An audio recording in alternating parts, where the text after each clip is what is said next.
लड़का था जो गुस्सा आने या नाराज होने पे घर से भाग जाया करता था।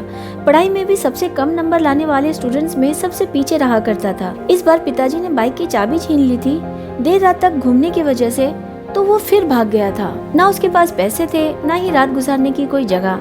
ठंड बेहिसाब थी हवाओं में। ऐसे में कंधे पे बैग लादे और दूसरे हाथ में सूटकेस लिए लड़खड़ाती हुई एक लड़की दिखी जिसे बस स्टॉप पे अकेला बैठा राज देख रहा था। उस लड़की ने आके राज से पूछा, स्वामी विवेकानंद कॉलेज के लिए कौन सी बस जाएगी यहाँ से? उस पे राज ने कहा, ए छमक चल लो, इतनी रात को सच में तू बस पूछने आई है या मुझ जैसे हैंडसम लड़के को देख के पटाने आई है? वो लड़की समझी इतनी बदतमीजी से बात कर रहा है ये, जरूर ये कोई गुंडा होगा। उसने उसे लोफर समझ के ना आओ देखा ना ताओ और चिल्लाना शुरू कर दिया।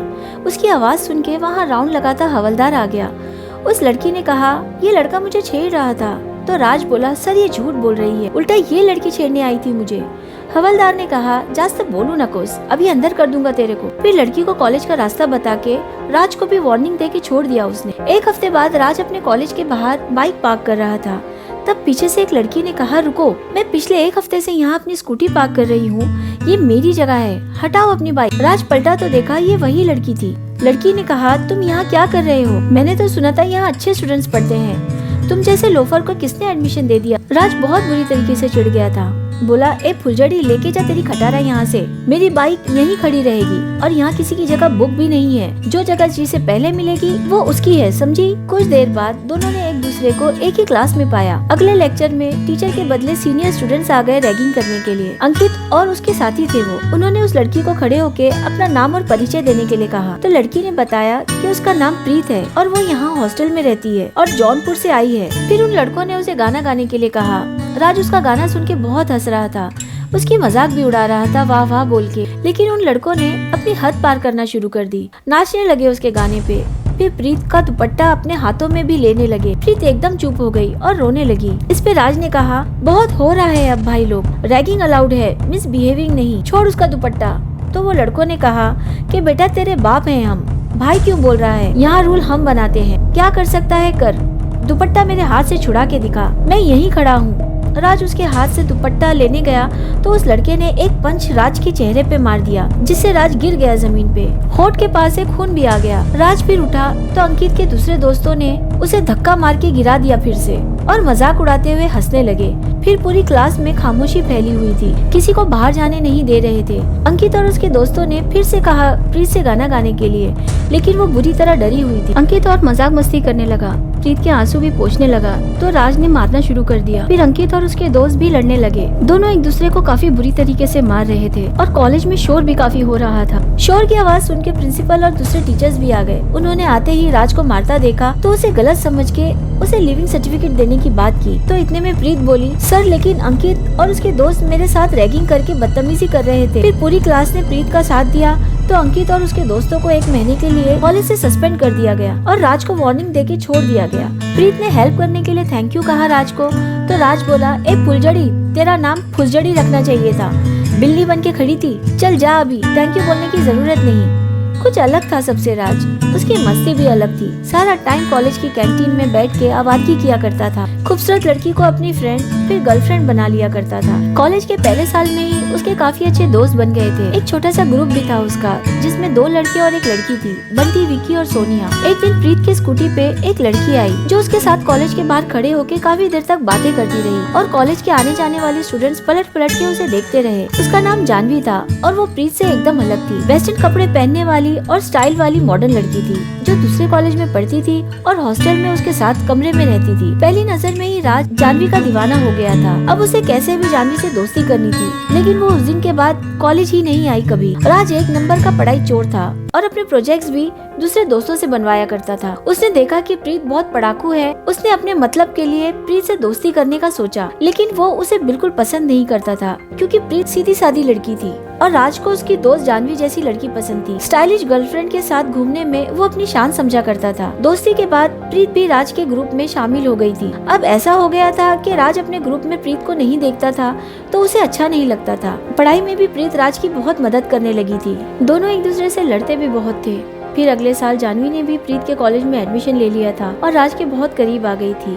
कभी कॉलेज की कैंटीन तो कभी डिस्को में दोनों साथ नजर आने लगे। सारे कॉलेज में राज और जानवी का नाम आम हो गया था। यहाँ तक कि टीचर्स भी जानने लगे थे दोनों के अफेयर के बारे में। काफी दिनों के बाद राज जब कैंटीन में बैठा था अपने दोस्तों के साथ, प्रीत को न पाके बोला कि प्रीत कहाँ है। तो दोस्तों ने कहा, एक तो तू महीनों के बाद आया है हमारे साथ बैठने के लिए, तुझे एक फोन करने की भी फुर्सत नहीं थी, इसीलिए तो तुझे हमारे हाल के बारे में कुछ पता नहीं है। प्रीत 1 महीने के लिए अपने घर गई है, उसकी तबीयत ठीक नहीं थी, इसीलिए उसके पापा आके उसे ले गए। अब तू जा, वो देख तेरी जानवी आ रही है। ये बोल के सोनिया और ग्रुप के दूसरे दोस्त भी चले गए। राज उनके पीछे जाना चाहता था, लेकिन जानवी ने उसे रोक लिया। उस वक्त राज को एहसास हुआ था कि पूरा साल गुजर गया और फाइनल एग्जाम्स आ गए। उसने वाकई में अपने दोस्तों की कोई खबर नहीं ली और उसने कुछ पढ़ाई भी नहीं की थी और प्रीत भी नहीं थी उसकी मदद करने के लिए। सिर्फ 2 महीने बचे थे फाइनल एग्जाम्स के लिए। जानवी ने भी पढ़ाई शुरू कर दी और राज ने भी। राज ने माफी मांग के अपने दोस्तों को मना लिया था और सब एक साथ बैठ के पढ़ाई करने लगे थे। राज पढ़ाई तो कर रहा था, लेकिन उसे प्रीत की कमी महसूस हो रही थी, क्योंकि पिछले 2 साल के फाइनल एग्जाम्स में प्रीत ने उसकी बहुत मदद की थी। जानवी को देख के दूसरे लड़के उसे देखते ही रह जाते थे, उसकी खूबसूरती के लिए नहीं, उसके पहनावे के लिए। पहले राज अपनी शान समझता था ऐसे मॉडर्न लड़की का बॉयफ्रेंड बनने के लिए, लेकिन उसने जानवी से अब ऐसे तंग कपड़े पहनने से मना किया तो वो उससे लड़ने लगी।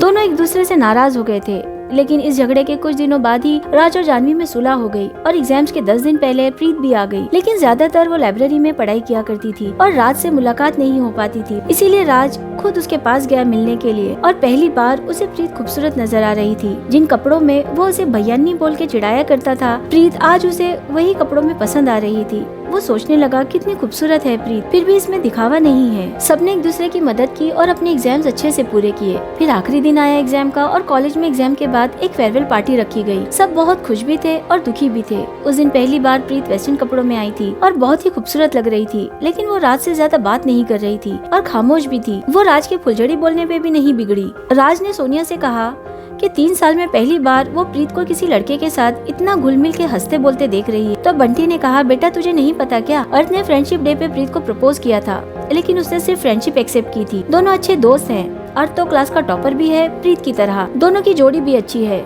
राज ने कहा, जिस तरह दोनों बातें कर रहे हैं लग नहीं रहा कि सिर्फ दोस्त हैं। तो सोनिया ने कहा, जो भी हो, तू क्यों जल रहा है? राज ने कहा, मैं क्यों जलूं, मैं तो बस ऐसे ही पूछ रहा था। फिर सोचने लगा, अर्थ की हिम्मत कैसे हुई प्रीत को प्रपोज करने की? प्रीत ने मुझे पहले क्यों नहीं बताई? फिर वो प्रीत के पास गया और बोला, चल तेरे से बात करनी है। फिर अलग जाके बोलने लगा, आगे तू क्या करने वाली है, क्या प्लान है तेरा? पढ़ाई कंटिन्यू करेगी या कोई जॉब करेगी? प्रीत ने कहा, ये पूछने के लिए तूने मुझे बुलाया है, मैंने कुछ प्लान नहीं किया है। इतने में जानवी आ गई और प्रीत वहाँ से चली गई। उसके बाद सारी क्लास ने एक दूसरे को बेस्ट ऑफ लक कहा, रोए भी सब और अपने रास्ते चले गए। प्रीत को स्टेशन तक छोड़ने राज, सोनिया, बंटी, विक्की सब गए।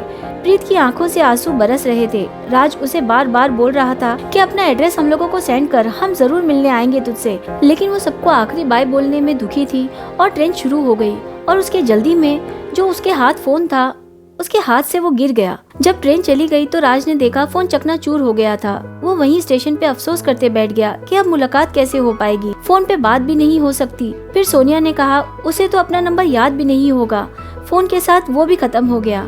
अब राज ने पढ़ाई के बाद अपने पिता का बिजनेस संभाल लिया था। उसने अब नाराज होकर घर से भागना भी छोड़ दिया था और बिजनेस को भी अच्छी तरह संभाल रहा था। बंटी और विकी को राज ने अपनी कंपनी में नौकरी दे दी थी। सोनिया से सिर्फ फोन पे कभी कभी बात हुआ करती थी और हर बार वो यही पूछता था, क्या प्रीत की कोई खबर मिली? 3 साल हो गए थे कॉलेज खत्म होके। राज को बहुत अफसोस था कि प्रीत पास होने पे डिग्री लेने भी नहीं आई थी।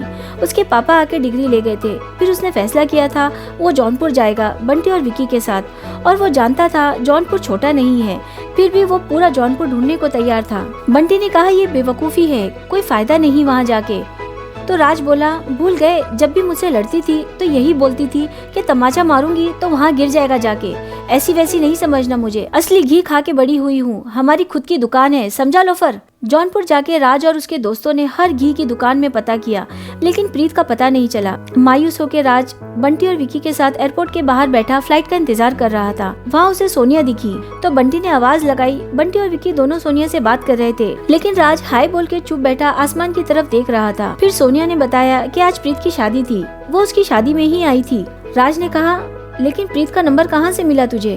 तो तो सोनिया ने कहा, आई एम सॉरी एवरीबडी, मैं कॉलेज के बाद भी बराबर कांटेक्ट में थी प्रीत के, क्योंकि उसके पास हम सबके नंबर उसके डायरी में लिखे हुए थे। उसने मुझे कसम दी थी तुम सबको बताने के लिए, क्योंकि वो तुझे चाहने लगी थी, लेकिन उसका प्यार एक तरफा था, इसीलिए उसने ऐसा किया। राज बहुत गुस्सा हो गया उस पे, फिर चुप हो गया और बोला, जाने दे, माफ किया तुझे, प्रीत की शादी हो गई, वो खुश है, बस अब कोई दुख नहीं। फिर सोनिया ने कहा, राज तूने पूरी बात सुनी ही नहीं मेरी और मुझ पे भड़कना शुरू कर दिया। प्रीत खुश नहीं है, मुसीबत में हो सकती है, मेरी मम्मी बीमार है, इसीलिए मैं शादी में देर से पहुंची थी। हाँ, लेकिन प्रीत ने ये फोन पे बताया था कि उसे शादी नहीं करनी है, और मैं शादी में पहुंची तो पता चला प्रीत भाग गई। उसने लेटर छोड़ा था जिसमें लिखा था कि मुझे शादी नहीं करनी है, आप लोग जबरदस्ती मेरी शादी कर रहे हैं, इसीलिए मैं जा रही हूँ। कहाँ ये नहीं पता। आई एम सॉरी पापा। फिर सोनिया ने बताया कि उसकी मम्मी की तबीयत ठीक नहीं है, इसीलिए वो वापस अपने घर जा रही थी। राज बोला, लेकिन कहाँ ढूंढेंगे उसे, यहाँ के रास्ते भी नहीं पता हमें। सोनिया ने कहा, और उसने अपना फोन भी बंद करके रखा हुआ है, अब तो उसके फोन आने का इंतजार करना पड़ेगा। राज बोला, नहीं, हमें ढूंढना चाहिए उसे। सोनिया ने कहा, एक बात बता राज, तू इतना क्यों परेशान हो रहा है प्रीत के लिए, क्या ये सिर्फ दोस्ती है? राज ने कुछ जवाब नहीं दिया। फिर सोनिया ने राज से पूछा, अगर जानवी को पता चलेगा कि तू इतना ज्यादा फिक्र कर रहा है प्रीत की, तो शायद बुरा लगेगा उसे। फिर राज बोला, ए सोनिया, अब तू पका मत, जानवी की एंगेजमेंट हो चुकी है और वो बहुत खुश भी है। कॉलेज के बाद हम दोनों का ब्रेकअप हो गया था, ये सब बात छोड़ो यार, चलो प्रीत को ढूंढते हैं। सारे दोस्त कुछ दूर चले ही थे कि दूर से एक लड़की आते हुई दिखी, दोनों कंधे पे बैग लादे लड़खड़ाती हुई थकी हुई सी लड़की। राज ने कहा, वो देखो, वो आ रही है फुलझड़ी। तो बंटी बोला, बेटा तू पागल हो गया है, प्रीत नहीं है वो, इतनी मोटी नहीं थी प्रीत। राज तेज कदमों से गया उसके पास और बोला, किधर थी तू, मुझसे अपना नंबर भी छुपा के रखी, 3 साल से परेशान हूँ, तेरा पता नहीं मिल पा रहा था। फिर प्रीत ने कहा, हाँ तो मैं तुझसे बात नहीं करना चाहती थी, मेरी मर्जी। राज बोला, ऐसे कैसे तेरी मर्जी, दोस्त क्यों बनी थी फिर मेरी? फिर प्रीत बोली, देख राज, मैं बहुत जल्दी में हूँ, मेरे घर वाले ढूंढते हुए कभी भी आ जाएंगे और मुझे ले जाएंगे यहाँ से। तो राज बोला, ए फुलझड़ी, तू वाराणसी में खड़ी है, जौनपुर में नहीं, समझी? आज नहीं तो कल तेरे घर वाले तुझे ढूंढ के ले जाएंगे, तब क्या करेगी? यहाँ से जाके तू कहाँ रहेगी, कुछ सोची है तूने? प्रीत बोली, ये सब सोचने का वक्त नहीं था, जो होगा देख लूंगी, तू फिक्र मत कर। राज ने कहा, देख ज्यादा इतरा मत, जो बोलता हूँ वो मान ले। तो प्रीत ने कहा, क्या? राज ने कहा, चल भाग चलें। तो प्रीत ने कहा, तो मैंने भी तो यही किया है, अब तू पका रहा है। फिर बंटी बोला, 3 साल से तेरी तलाश में है, एक तो तूने अपना नंबर छुपाई हमसे। फिर राज भी भड़क गया और बोला, हाँ देखो ना, ऊपर से इतरा रही है, लड़की है इसीलिए चुप हूँ, लड़का होता ना तो एक पंच मारता तेरे को, तो तेरी सारी बकवास बंद हो जाती। मैं तुझे अकेले भागने के लिए नहीं बोल रहा हूँ, मेरे साथ भागने के लिए बोल रहा हूँ, रहने को घर भी मिलेगा और भैय्यनी तुझे गाड़ी में भी घुमाऊंगा। प्रीत फिर से भड़कने लगी और बोली, तो भैय्यनी किसको बोल रहा है? तो राज बोला, तुझे बोल रहा हूँ, लड़ाई की दुकान। प्रीत और चिढ़ गई, लेकिन इस बार राज ने उसे कस के बोला, चुप। राज ने उससे कहा, मुझसे शादी करेगी? प्रीत बोली, लेकिन जानवी, उसकी कहानी बाद में बताऊंगा, मुझे ये बाद में एहसास हुआ था कि मैं तेरे से प्यार करता हूँ। तो प्रीत बोली, तो फिर जानवी के पास इतना क्यों जाने लगा था? दोस्त मेरा था, उसका बन गया, भूल गया मुझे, बहुत बुरा है तू। फिर राज बोला, ये मेरा जवाब नहीं है, अगर फ्लाइट छूट गई ना तो काफी देर बाद आएगी, जल्दी बोल। कुछ देर चुप रहने के बाद प्रीत बोली, हाँ राज, चल भाग चले, लेकिन तू मेरे से लड़ना नहीं। प्रीत ने कहा। राज चिढ़ गया, बोला, ए फाइटिंग मशीन, तू लड़ती है मेरे से, समझी? दोनों के झगड़े इतने सालों बाद भी वैसे ही ताजा थे और दूसरे दोस्त हंसते हुए अपना माथा पकड़ के बैठ गए।